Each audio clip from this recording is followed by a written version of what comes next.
Plugged it into the USB 3 port on my HP. This is new for me because I've never had one that had an on-off button. And it lights up when it's on.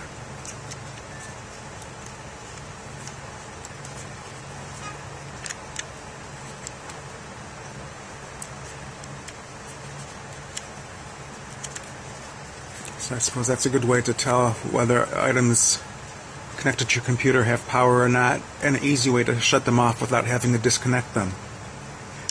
And gosh, I got this on a flash sale for $6. Pretty good build quality too.